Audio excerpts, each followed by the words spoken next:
Okay, well, we're gonna get this afternoon meeting started, late afternoon meeting. So welcome everybody to the Cleveland Heights City Council Public Safety and Health Committee meeting. It is 6 o'clock. I am the chair. We have Vice Chair Joe DeWitt-Foy here, who is here. We have member Craig Cobb here. We have Council President Tony Kuda. We have Council Member Jessica Cohn. We have Council Member Gail, and we have Council Member Stone. And the first item we have is the deer and animal safety item. And I've shared some materials with council and the members. Where we left off on this as a committee is the city was going to hire and did hire USDA, the federal government, to come in and count our deer. And we have their report. You got to read it carefully. And I had a conversation, an online conversation with John Paul Seaman, who was the responsible party for giving this to us. The numbers in the report need to be realized. This is the minimum number of actual deer. Okay, they factor things, but also when they drive through in their trucks with the detectors, they're not getting kind of a full area. They're not getting backyards. Does that mean you double the numbers? Not necessarily. Do they go in and count the deer in the parks and in the forests? No. So this is a survey, and it is really just giving us a minimum number. It's not deemed to be an accurate number. The only way to get an accurate number is really to do an aerial survey and having someone in the middle of winter just counting deer bodies. We asked for some comparison information, and they did take a local city. I'm not going to mention it because they asked to get our permission beforehand, but it is one of our neighboring cities. Their deer per square mile was 35. This was before they started an active deer management program. Cleveland Heights, our deer per square mile regarding this type of survey is 38. You may recall that we asked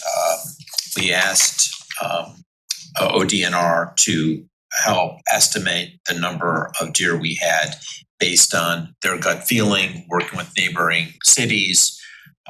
They thought the number was in the 400 to 800 range. But I guess what it comes down to is we don't know for sure. Could you back up just a moment? Absolutely. So did you talk to South Euclid before they started their program?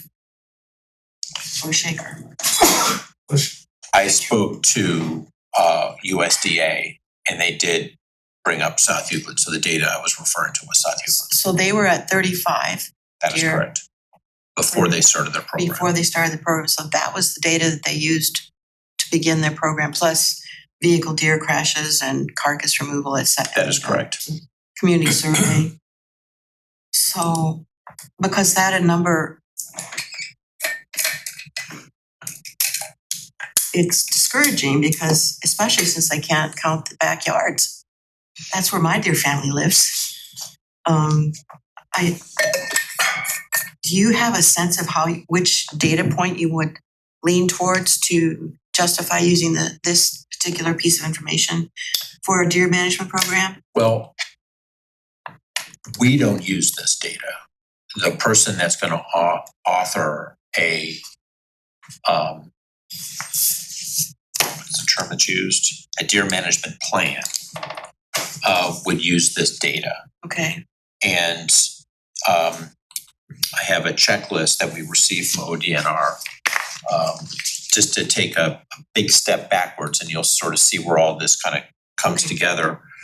We just can't turn on a deer management plan in the city. We need to get a permit to do it, and we need state experts to come in to tell us what needs to get done.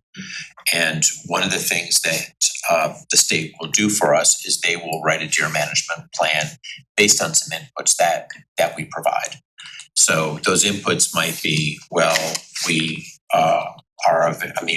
we're a city of hunters. Keep in mind that ODNR, there's all different kinds of cities in Ohio. A lot of cities do deer management by having hunters take care of the deer within city limits. I don't think that's going to be something that's going to. I mean, we're an urban area. I'm not sure any of us are going to want to see something like that. But the deal is, they will look at inputs that we provide. Maybe there's a sterilization component to this. Maybe there is a culling component to this. I mean, I think the issue here is we have to, we along with the administration have to make a decision on, do we want to do something? Now, I do know that our administration has been supportive, but this was before we've had this data. I think we're going to have to go back to the mayor's office and get a sense of where do you feel, and they would use this data. Just looking at the document you sent, the checklist for starting the deer removal program. Right. We did A, so we had a USDA survey, and then there are 5 more steps, including drones or aviation. I think in some of your statements you said, we're not, aviation surveys are costly and they wouldn't necessarily work here, but are there any of those steps that you feel we need to take before we were to go out, or without what we have, would that be sufficient data in order to initiate this, or do you feel we need to do something else? So the general feeling is, based on the survey that ODNR did with our residents, there was an overwhelming, more overwhelming than any other community that they've seen, an interest in addressing a deer overpopulation in Cleveland Heights. It was significant. So we're at the point of now thinking about a plan and what the plan should be, right, and who will do it. And the USDA survey is a necessary piece that ODNR needs to take into consideration. And South Euclid was able to start a deer management program with a survey with the equivalent number of the deer, actually less deer than what we're seeing. Is there a way, just a follow-up question, is there a way, since they're so similar to us in region and the size of the problem, or the scope of the problem, to find out what they did that worked and how they did it? Would they be willing to share that with us, do you think? So they have, and we have spoken to Jeff Westerfield from ODNR, that writes their permits and works with their contractors. They also work with Shaker and Beechwood. It would probably, and we already have the survey going. If there's interest with the administration, because this is a regional issue, it almost makes sense that we approach this as a region and we jump into the consortium after we get some advice from, if we as a body are comfortable continuing to research this, and if the administration is comfortable moving forward in this direction to continue the research, not making any decisions yet. But I do think the next step is to have a plan. I would just add, that's a great approach. I lived in a community that was surrounded by basically an area where people could hunt, and not so slowly, the deer figured out that if they came into the city limits, they wouldn't be shot. And there were so many deer. And so if we are not undertaking a program like this and other communities are, it's likely the deer population would increase. So I think it's a great idea myself. And also, when we're talking about a consortium, if we were involved with the surrounding communities, that budget becomes a group effort, which may give us some opportunity to have a budget that's more manageable, because we're sharing the costs of services. So I will stop talking now, because I've been in discussions with this committee for a long time about the deer management program. I'd like to really know what the administration is thinking at this point, because we have to have their buy-in. I would totally agree with that. Yeah. Is there any, what I would very much like to ask is, do we believe as a council, I mean, since we have quite a number of council members at this table right now, yeah, all of us, I mean, do we have any hesitation in asking the administration their feeling on this? I don't. I love seeing them, but it is time. I think particularly if we are in collaboration with other nearby communities, it's gonna help everybody in our community understand that this is a regional issue that we're dealing with together. It's not just our standalone idea. I think that's been made pretty clear. I would not be in favor of doing this by ourselves because I don't think you can make an impact by yourself. It's like, I think it would be a waste of money if it was just us. And I know it isn't right now, but let's see who else can get in, the more the merrier. So really there's still the group think. There's still, okay, so if we did it alone, it just means that we're hiring a contractor and we would probably be a lower price contractor. The contractors that are used by the consortium are a little more on the pricey side. Mm-hmm. But we would probably put this out to bid. But coming up with a plan, it would be a regional plan, even if we actually did this by ourselves. Yeah, that's what I meant. That counts. If they're doing it, and we're just hiring somebody different, that's still, to me, we're all chipping in, so to speak. What is the timeline like in terms of when we need to be making a decision, putting this out to bid, just to give us a heads up of what the next couple of months could look like? Well, we're lucky it's sort of early on, but I think the decisions about a plan sort of hatch 6 months before the work is done, and the work would be done in 2027. So it would be a Winter 27. right. So it would be a budget item for next year. And when would we need to bid and contract? I think we'd have to get the deer management plan together. The big issue is if there's a sterilization component. And the gut reaction is we might want to include that. The city of South Euclid, for example, did not initially. And I don't believe Shaker did either. I don't know about Beechwood, but they folded one in after they got the program up and running. So if we're trying to do this with some economies, maybe we don't think about the sterilization at first. But we need, one of the questions, I believe I'll be the one talking to the mayor about this unless anybody else wants to do it along with me, or if they just want to take it over, I'm okay with that. But the issue here is there's gonna be some data points that we're gonna have to give. It's like, roughly how many, and that probably is gonna be better answered by ODNR. Mm-hmm. The real hard piece and the expensive piece is the sterilization piece. There's very, very few that do this. And when they come to a region, they fly from the East Coast, and they do like 4 or 5 cities at a time.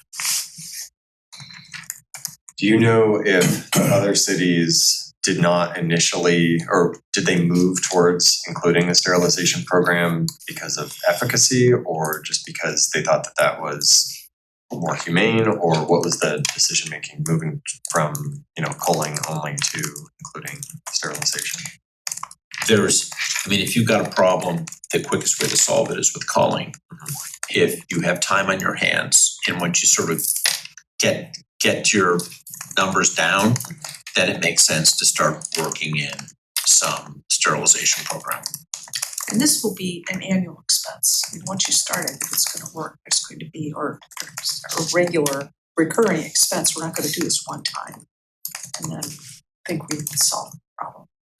I believe this is a $60,000 to $110,000, $120,000. We're a little bit larger city. It might be larger for us compared to a smaller city like South Euclid or Shaker. But I think this is one of those things. But also a lot of people have really sort of jumped in the market to do this work. And I think we'd have to have really very, very clear understanding of how it works and the safety of these programs before we would approve anything, obviously. I was just curious, the cost that you were saying is sterilization only or both? That was just calling. The culling. I mean, I will say that that's the only thing I'm worried about, just from like where does that happen? Who is that near? You know, obviously I'm sure they do it safely, but also The even culling or the culling. I mean, they're shooting them, right? Like, They are. Right. So just even the sounds of gunshots, like where is, you know. so they Answers. Are there, so that's, I mean, those are the things that I guess I would just like to understand. okay, so there's a deer management, there's a very excellent program that gets put on by USDA and ODNR, and Councilmember Larson and myself attended. And basically it is, I mean, none of it is humane, obviously, but they're done in targeted, very unpopulated areas, and they bait the deer. So so this happens over a period of a month, and then over usually 2 or 3 evenings, they come to where they've been delivering the food, and the deer are accustomed there, and they're silenced, high-powered rifles. The programs we've heard of is, you know, none of the carcasses go to waste. There is another added expense to part of this where they are butchered, and the all the meat is then taken down to the 100%ers. So that's generally what we see our neighboring communities do.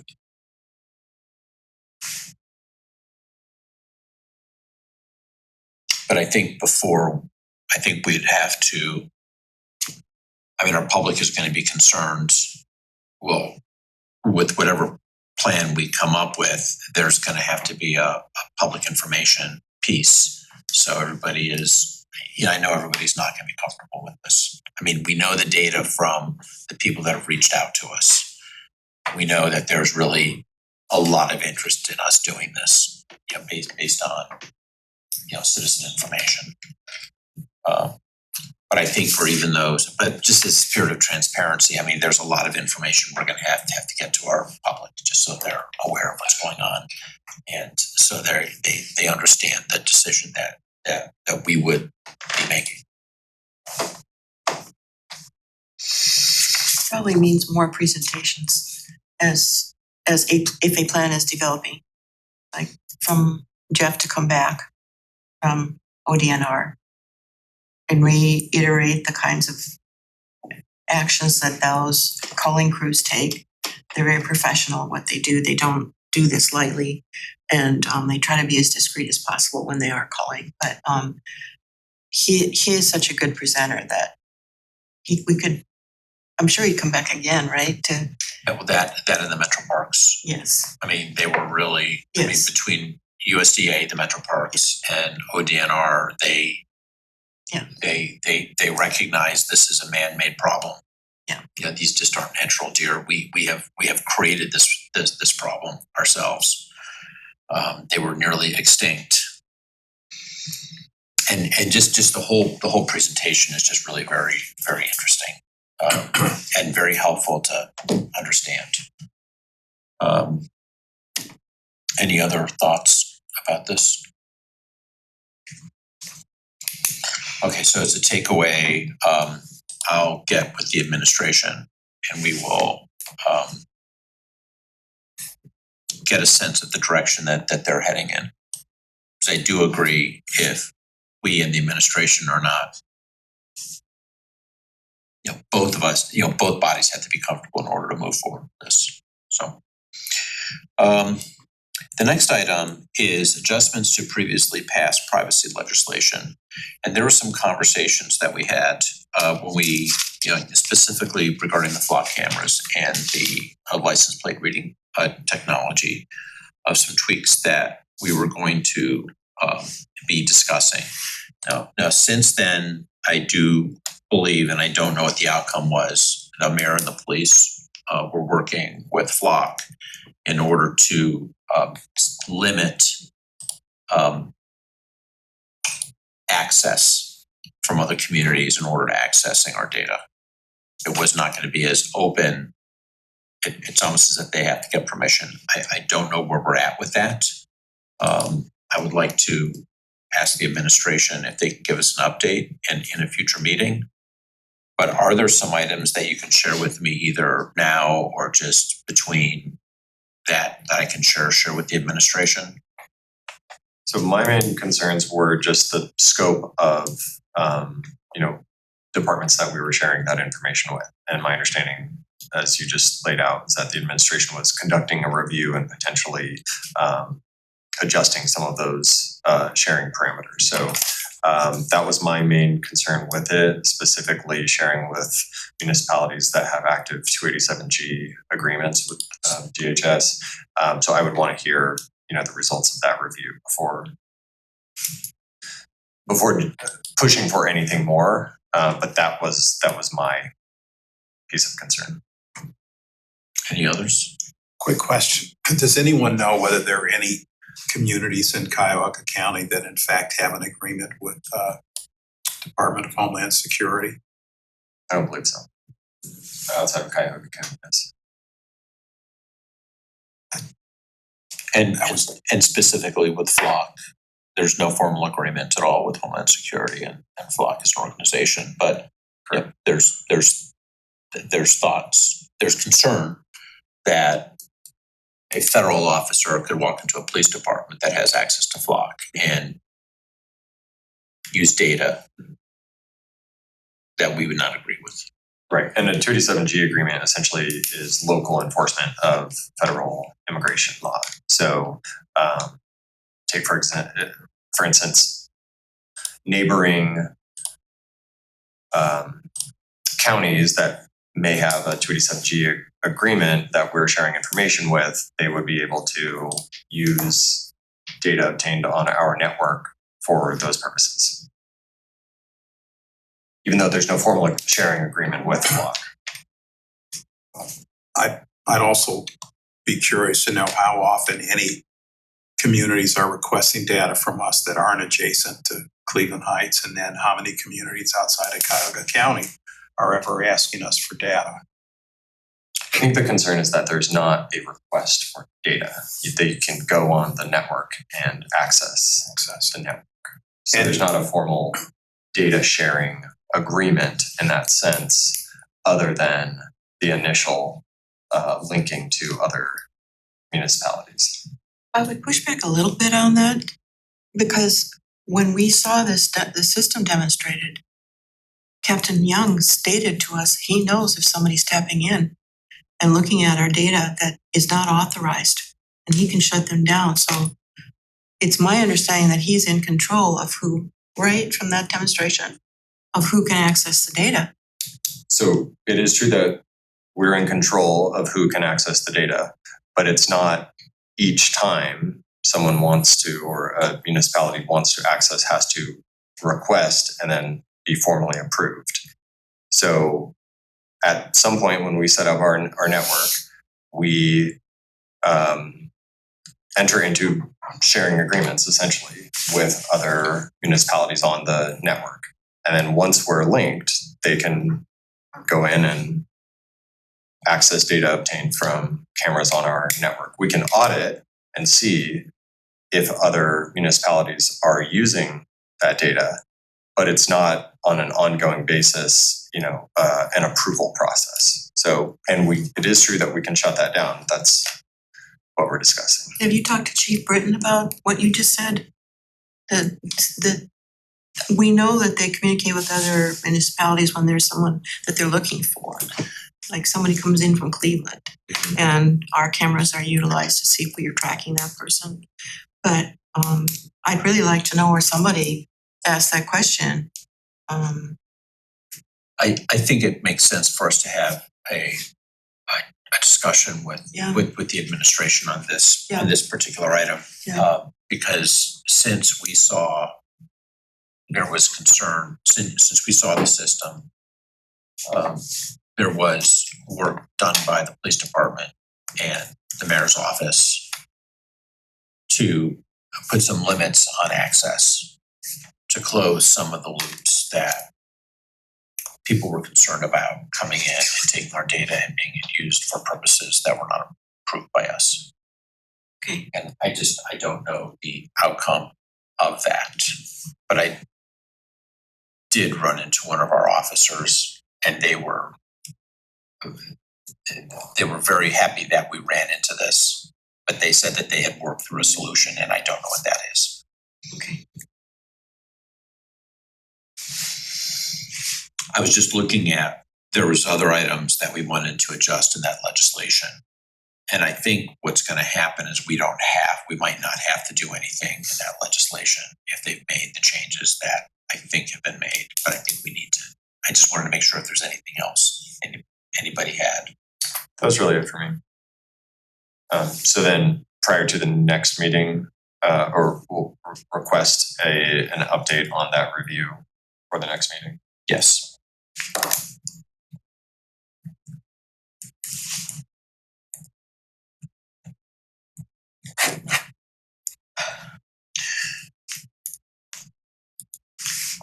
Next steps regarding traffic survey, that's safety, that's the item number 4. There has been,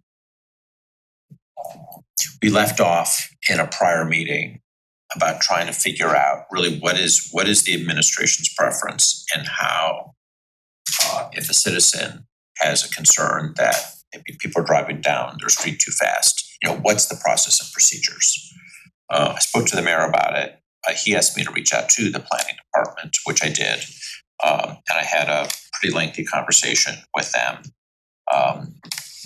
What we sort of decided as a next step is to have a meeting with Chief Administrator Michael Reese, who's in attendance in this meeting, to try to get a sense of really what is the procedure and what can we do. And so we're with that. So this is just more of just like an update on where we are. I know we've been talking about the importance of traffic safety. But when you talk to the planning department, it takes years in order to get funding to deploy many of these things. And then on top of it, we have traffic and mobility. I'm butchering that committee, your committee. There's concern there. It just seems to me this is another one of those administrative committees and a council committee that has some overlap, that we're trying to have staff serve both. And we both have our bodies have a lot of good ideas on what we can do, but there's just maybe unnecessary overlap. Wasn't this one of the main reasons we thought Flock was a good idea, is that when you get that question, that people speeding down my street, that then you have the data that comes from the cameras? So that is Urban SDK. Urban SDK. It's a different technology. So the Flock is just basically a still license plate reader. So, and the Urban SDK is a great technology, but a technology where you have to have cell circuits in your cars, and only newer cars have that technology. So the older cars don't. Now over time, they're going to be updated. All cars will, these older cars will get replaced. And there's some algorithms that Urban SDK uses to try to account for that. And there's also problems because when you sort of look at speeding data, most of the people that are on a street, or many people on a street, are driving, they'll slow down and turn into their driveway slowly. So that brings down the counts. So when you sort of look at average speed, how accurate is it? It's accurate, but it doesn't account for things that you would think would be accountable. So you can look at average speed, but you can also look at 85th percentile or 95th percentile, which gives you that sort of the outliers. Right. But that's really the problem. I would think it could be programmed for. So You could look at average, you could look at 85th percentile, 95th percentile, you can look at it a number of different ways. So the planning department was gonna bring Urban SDK in. Okay, And one of the things that I was gonna be talking to Michael Reese about is if we can sit in or have a presentation from Urban SDK and how the technology works, Okay. similar to what we've done with Flock. So I had a demo with them, with Director Clinkscale, ahead of that legislation, and that was recorded. So I believe it was shared. I can share that. I saw it, I remember seeing I it. saw it. Okay, so we can share that again and just make sure everyone has that information, just so to level set like Thank you. capacity of the technology. Would we be able to request or invite planning to come to maybe the next They- meeting? Oh, this meeting. That's what I had in mind, but it could be a different form as well. Well, yeah, I was talking to Ken Bernard, Okay, and we need to work the mayor's office into this, and we also need to work Director Zamp into this as well. So I would hope that any meeting would include someone like Ken or someone from the planning department. So absolutely. there is also, speaking on the years it takes to get to a point where we're able to deploy some traffic calming. I believe we're at the stage where we have, we received a $800,000 federal grant. This is part of the planning process, and then we received some demonstration money to implement some of the high risk areas, the traffic calming in high risk areas that were identified in the plan. And I believe that's scheduled to take place this year. So I would request an update from them as well, and maybe they can come in and talk through their plan for 26, or if that has changed. Then These are the demonstration grants. yeah, there's an $800,000 Safe Streets for All federal grant that the city received. Right. And then there was a local match that was allocated, I believe, for the 25 budget. I think it's $1 million, isn't it? $1 million total, so 800 plus a local match of 200, $1 million allocated for this purpose. And my understanding was that was going to start getting deployed this year, but I haven't had an update on that for a while.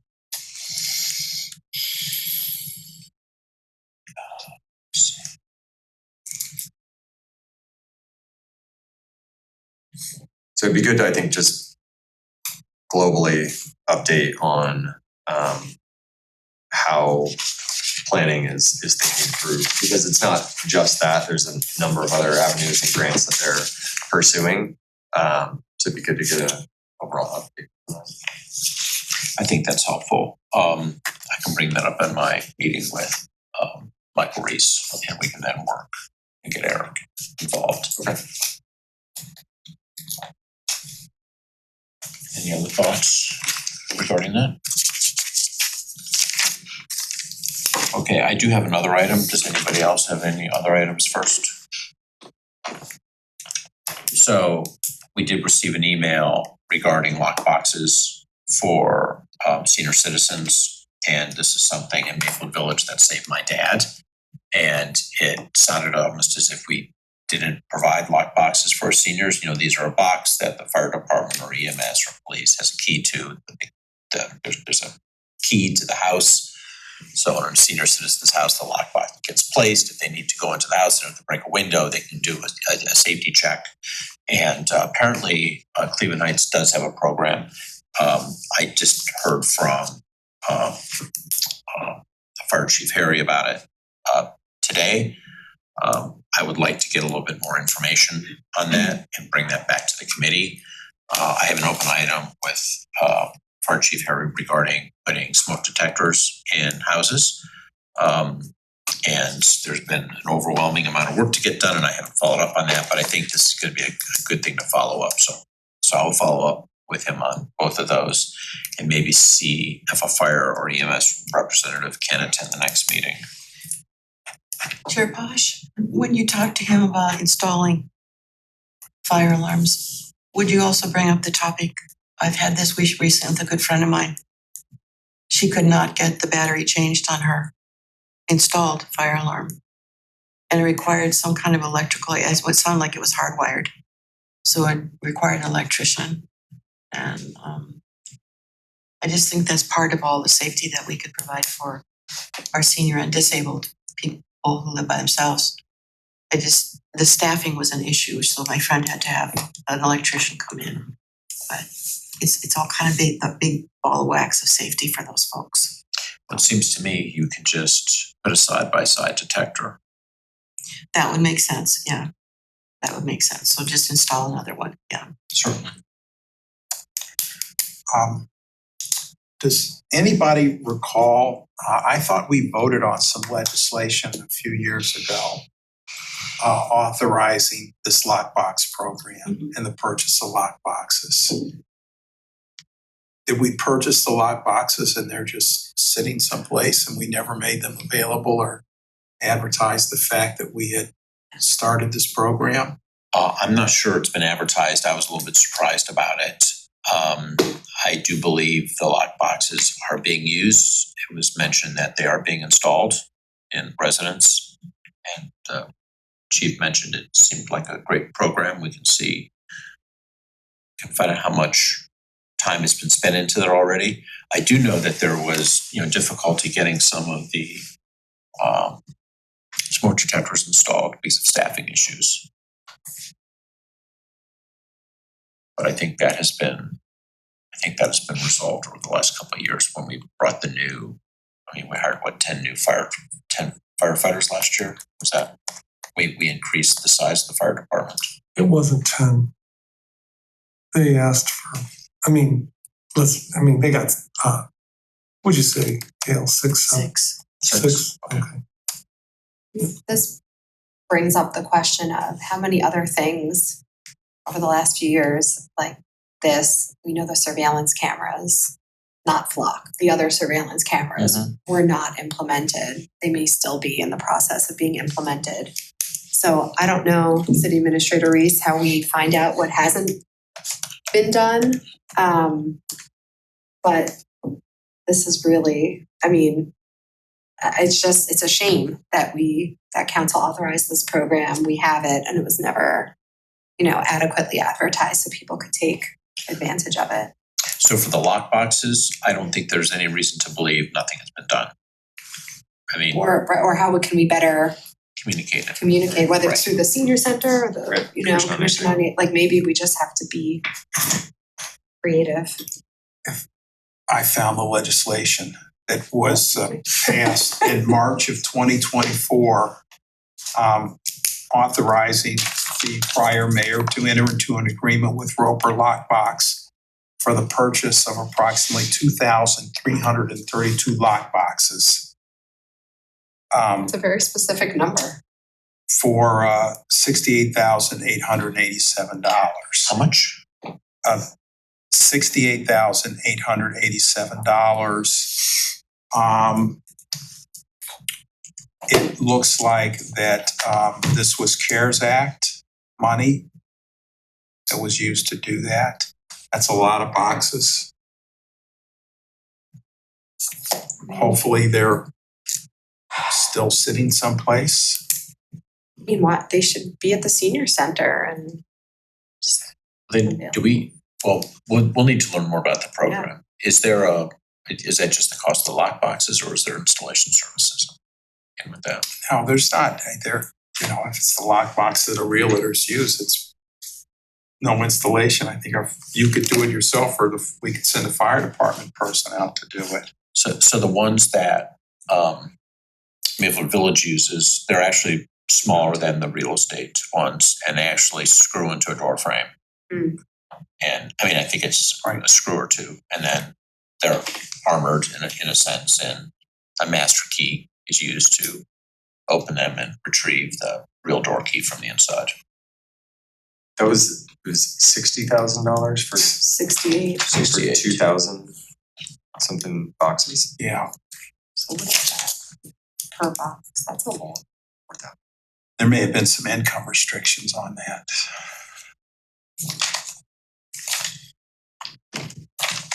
Yeah, it's expensive boxes, if you do the math. Well, hold on. You said 2,332?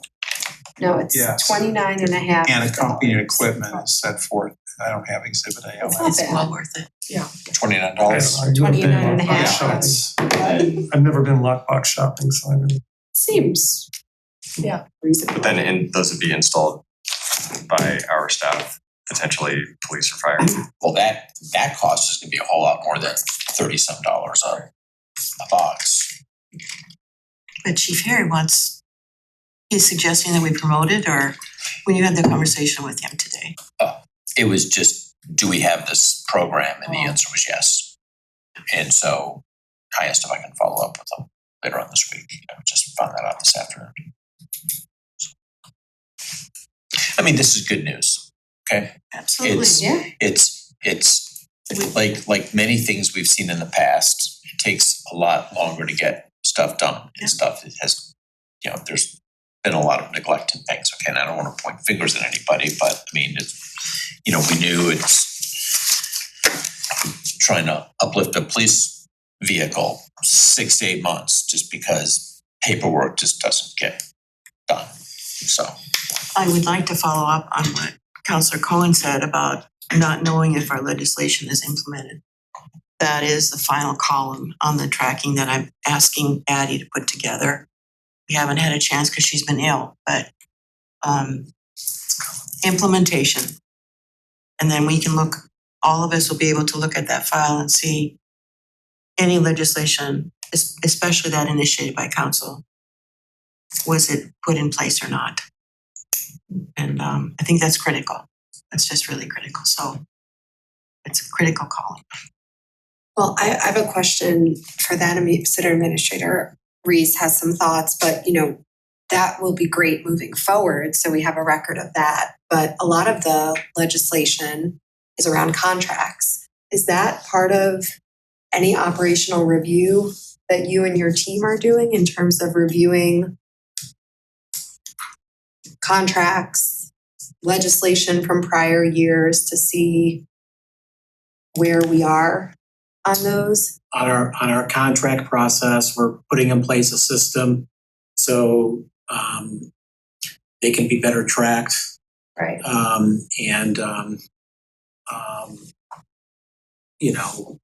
They flow through the administration and people know, so they're not always being passed around, manually and things like that. So, and I forget how far back we're going, but we're focused on this year right now and getting that in place based, I think on some direction that council provided before I arrived.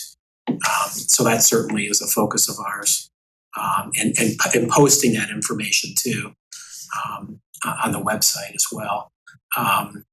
So that's happening, and then we have put in place a system to make sure that as an administration, before legislation is forwarded to council, we are reviewing things like requests for hires, vehicle purchases, and things of that nature, so that we're asking important questions before we purchase vehicles, for example.